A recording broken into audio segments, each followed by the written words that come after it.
From the Book of Morals and Precepts. The Unstable Man.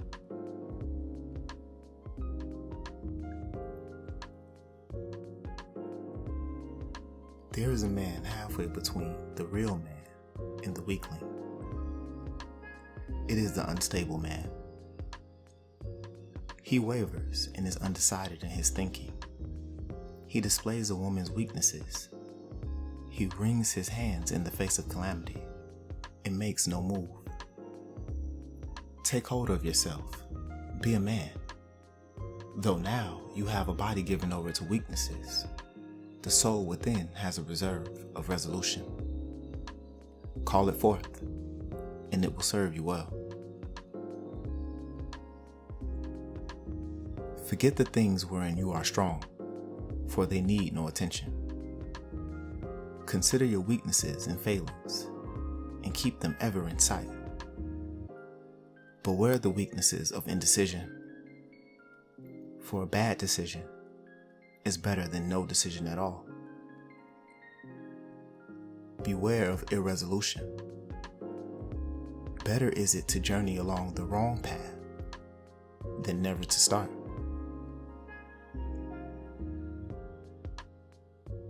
What can you call to your aid against these gray, shrouded adversaries? Is it not the strength of resolution and determination?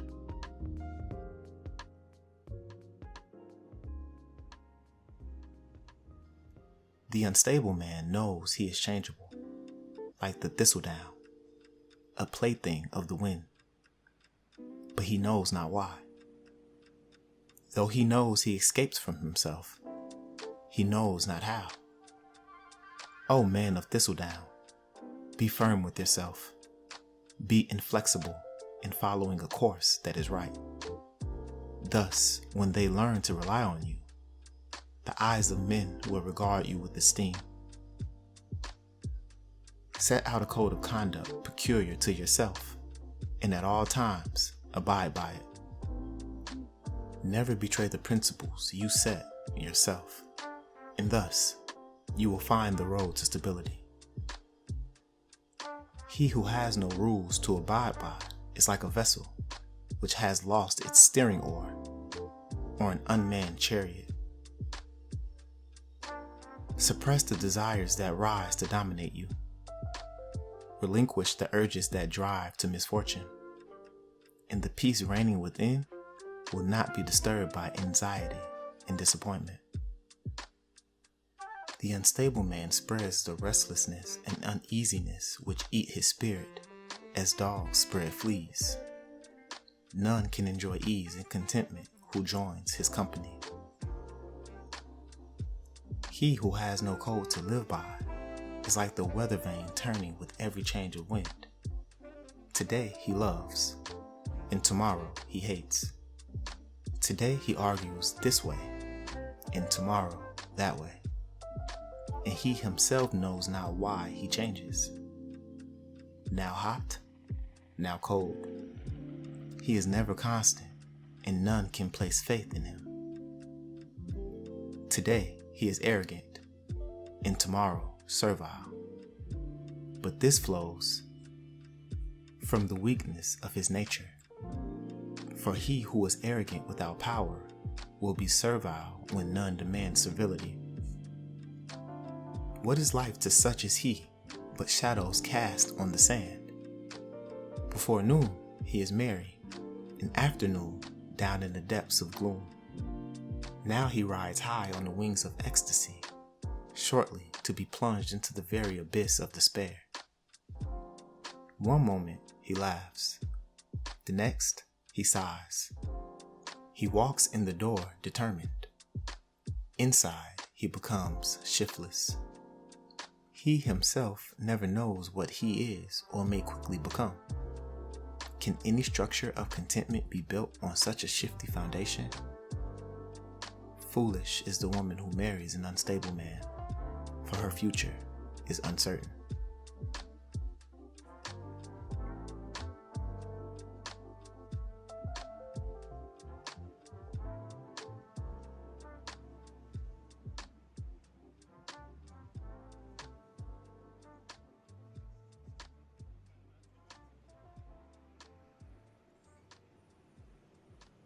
The mean man.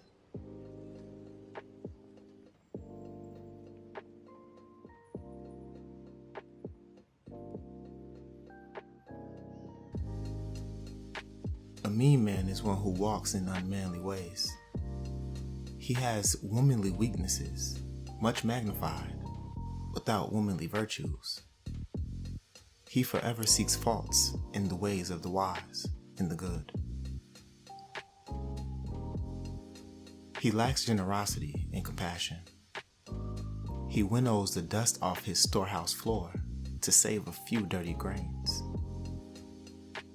The heart of a mean man is as the sands of the wilderness, which swallow up all the pleasant flowers that fall and bring forth nothing in return. He who rises eagerly to claim praise for a successful undertaking and just as readily casts blame on another when it goes awry is not only mean, but also a weakling and a hypocrite unto himself. None is worse than the mean man who has riches and estate, for he rides heavily on the backs of his servants and waxes fat on the sweat of their brows. He is without compassion or feeling, and the ruin of his brother brings him no sorrow. For the increase in his riches, he secretly rejoices in the death of his father. But the mean man, also being hypocritical, will be the loudest in lamentation.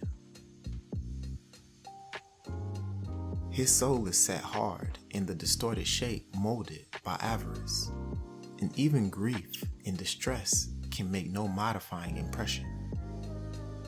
What are the miseries of poverty compared to the fate awaiting him beyond the dark portal? The beasts of the pastures, when fed, show their pleasure, and it is not beyond them to show thankfulness. But only man has the nature granting him the ability to show gratitude. The mean man therefore denies his own nature, for true gratitude is beyond him, though he amply displays its outward manifestation. The large-hearted man gladly acknowledges a benefit received and seeks all ways to repay his benefactor. If, however, to do so lies beyond his ability, he cherishes the deed evermore in his heart. The mean-hearted man quickly forgets, for the obligation bears too heavily on his small spirit.